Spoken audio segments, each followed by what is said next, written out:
ফারার 16ই December যে surrender অনুষ্ঠানটা হলো সেখানে কেন আমার মুক্তিযোদ্ধারা ছিল না? এই মুক্তিযুদ্ধটা তো আমাদের সবার, একটা লোকের কিন্তু না। কিন্তু এখানে আমি একটু অ্যাড করি, আপনি বাংলাদেশ ফোর্সের যে ওখানে উপস্থিতি ছিল, এই যে এগ্রিমেন্টের মধ্যে আত্মসমর্পণের যে দলিল, সেই দলিলে কিন্তু বাংলাদেশ ফোর্সের কথা উল্লেখ করা ছিল, সেটাও আপনাকে বলতে হবে। তা আপনি শুধু ভারতের কথা বলছেন, কিন্তু একটি অংশ তো আপনি অনুজ্জ রেখে যাচ্ছেন। আচ্ছা, এইটা আমি দেখলাম, আমি একটু সেজন্য আজকে নিয়ে এসেছি ইনস্ট্রুমেন্ট অফ সারেন্ডার। এটা একটু বলে দিই। প্রথম কোনো মিত্র বাহিনী বলে কোনো বাহিনী ছিল না। আবার মনে দিই, জয়েন্ট ফোর্স বলে কোনো ফোর্স গঠন করা হয়নি, এরকম কোনো ট্রিটিও নাই। সো বাংলাদেশ এবং ইন্ডিয়ার যে একটা জয়েন্ট ফোর্স, আমাদের ফোর্সের সর্বাধিনায়ক ছিল জেনারেল এম.এ.জে. ওসমানী। আর ইন্ডিয়ান ফোর্সের এইখানে দেখেন সুন্দর করে বলতেছে, আমি একটু পড়ে শোনাই যেটা নিয়ে এই মিসকোট হচ্ছে।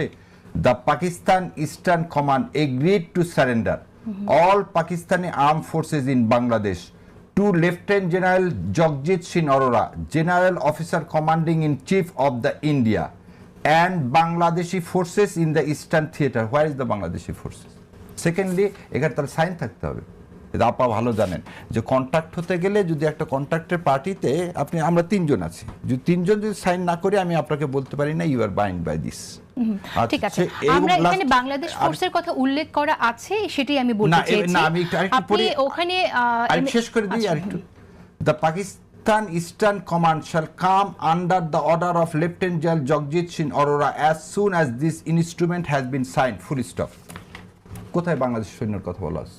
আচ্ছা, এখন আমার প্রশ্ন হচ্ছে যে বাংলাদেশের মুক্তিযুদ্ধ নিয়ে আপনি যে কথাটা বলছেন, এখন মুক্তিযুদ্ধকে যেন খারিজ করে দেওয়ার মতো একটা অবস্থায় আমরা চলে যাচ্ছি। এরকমটাই মনে হচ্ছে যে এটা বাংলাদেশের মানুষ মুক্তিযুদ্ধ করেনি, আপনি ভারতকে সামনে নিয়ে আসছেন। এই বক্তব্যটার সাথে ভারতের বক্তব্যের একটা মিল আমি দেখতে পাই, কারণ ভারত কিন্তু বরাবর বলে এসেছে এবং ভারতের বিভিন্ন দলিলেও আমরা দেখেছি যে এই যুদ্ধটা ছিল ভারতের সাথে পাকিস্তানের যুদ্ধ। আপনারা ভারতের এগেইনস্টে এত কথা বলেন, তাহলে ভারতের এই ন্যারেশন কেন আপনারা?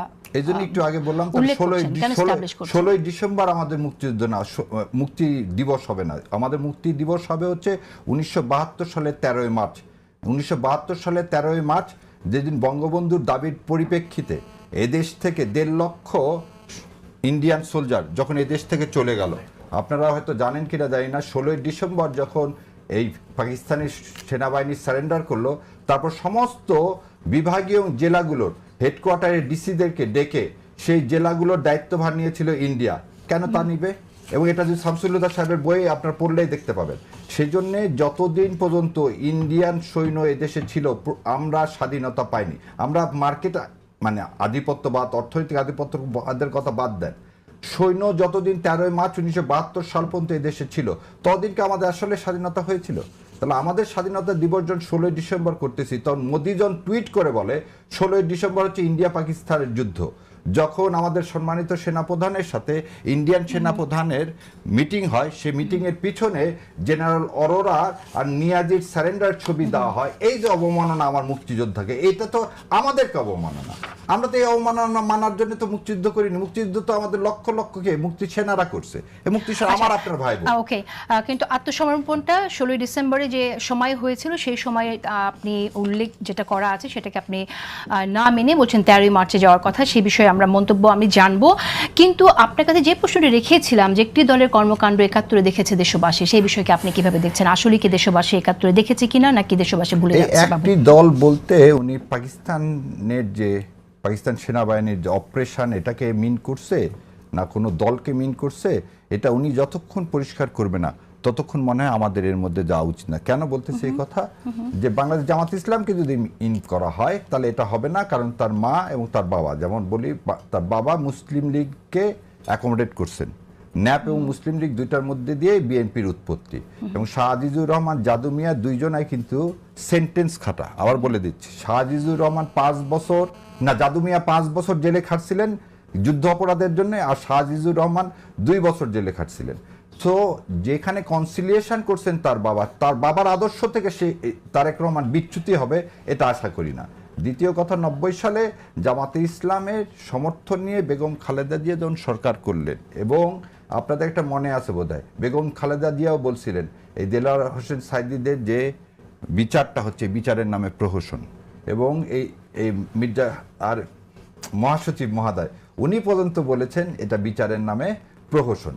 সো আমাদের এই স্ট্যান্ডিংকে আমার ধারণা তারেক রহমান এইভাবে হয়তো অনেকে এটাকে ইন্টারপ্রেট করতে যাচ্ছে বিচারের নামে প্রহসন। যে বিচারিক হত্যাকাণ্ড হয়েছে সে কথাগুলো আমরা নিজেরাও অনেকবার কথা বলেছি, যে বিচারগুলো হয়েছে সেটা অনাকাঙ্ক্ষিত, যে পদ্ধতিতে আসামিকে থ্রেট দিয়ে গুম করে যেগুলো হয়েছে সেটা আমরা দেখেছি। কিন্তু এর অর্থ এই না যে মুক্তিযুদ্ধে যা ঘটেছে সেই স্মৃতিটা বিলোপ হয়ে যাবে মানুষের কাছ থেকে। বিএনপির সাথে কোন রাজনৈতিক দল যার বিরুদ্ধে এরকম সমালোচনা ছিল যে মুক্তিযুদ্ধের বিরুদ্ধে অবস্থান নেয়ার, তাকে গুরুত্ব দেওয়ার মধ্যে দিয়েও ইতিহাসে মুক্তিযুদ্ধ যে স্মৃতি, মুক্তিযুদ্ধে কোনো দলের যে কর্মকাণ্ড, সেইটা মানুষ ভুলে যাবে কিনা সেই প্রশ্নটা কিন্তু থেকেই যায়। আমি আসবো আপনার কাছে। রুমিন ফারহানা, আমরা এই প্রসঙ্গে আসি। যে কথাটি আসলে এখানে ব্যারিস্টার শাহরিয়ার কবির বললেন, এই কথাটি তো বিএনপি খারিজ করে দিতে পারবে না, যে বিএনপি তো তাদের সাথে নিয়ে সরকার গঠন করেছে এবং আরেকবারও তাদের সমর্থন নিয়ে সরকার গঠন করেছে। তো এরপরে এখন এসে যখন এই কথাটা বলতে হচ্ছে যে একটি দলের কর্মকাণ্ড একাত্তরে দেখেছে, তাহলে কি বিএনপি আফসোস করছে তাদেরকে সাথে নেয়ার জন্য, নাকি সেই দল সম্পর্কে কি আসলে বিষয়টা? আপনাকে অসংখ্য ধন্যবাদ। কথাটি এসছে আরেকটি কথার প্রেক্ষিতে। কথাটি কি, দীর্ঘদিন ধরেই আমরা দেখেছি বিএনপির প্রতিপক্ষ হিসেবে যেই দলগুলো মাঠে এখন ক্রিয়াশীল, তারা প্রায় বলবার চেষ্টা করেছে যে আওয়ামী লীগ বিএনপিকে দেখা হয়েছে, সো এইবার আমরা তৃতীয় আরেকটি পক্ষকে বা তৃতীয় আরেকটি রাজনৈতিক শক্তিকে দেখা যাক। বলা হয়েছে যে নৌকা ধানের শীষ, এক সাপের দুই বিষ, নাকি হ্যাঁ দুই সাপের একই বিষ, সরি দুই সাপের একই বিষ।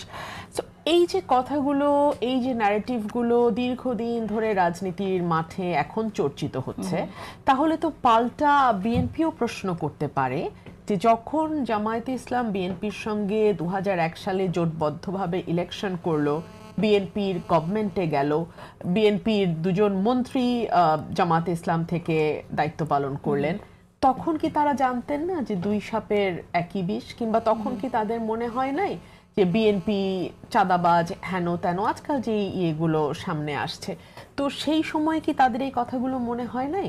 তো একই প্রশ্ন কিন্তু বিএনপিও রাখতে পারে। বরং বিষয়টিকে আমি এভাবে দেখি, সামনে নির্বাচন, প্রত্যেকটি রাজনৈতিক দল চেষ্টা করছে তাদের ভোট ব্যাংক আরো কতটুকু বাড়ানো যায়। প্রত্যেকটি রাজনৈতিক দল চেষ্টা করছে যে এইবার একটা সুষ্ঠু নির্বাচনের মাধ্যমে যদি তারা সরকার গঠন করতে পারে। প্রতিটি রাজনৈতিক দল চিন্তা করছে, হয়তো যাদের ভোট কিছুটা কম, যে তারা কত বেশি আসন সংখ্যা কত বেশি বাড়ানো সম্ভব। সো এইগুলো হিসাব মাথায় রেখেই ভোট ব্যাংক বাড়ানোর যে একটা প্রতিযোগিতা, সেটাকে খুব খারাপভাবে দেখবারও কিছু নাই। নির্বাচনকে সামনে রেখে আমি মনে করি এই ধরনের চাপান উত্তর চলতে পারে এবং দলগুলো পরস্পরের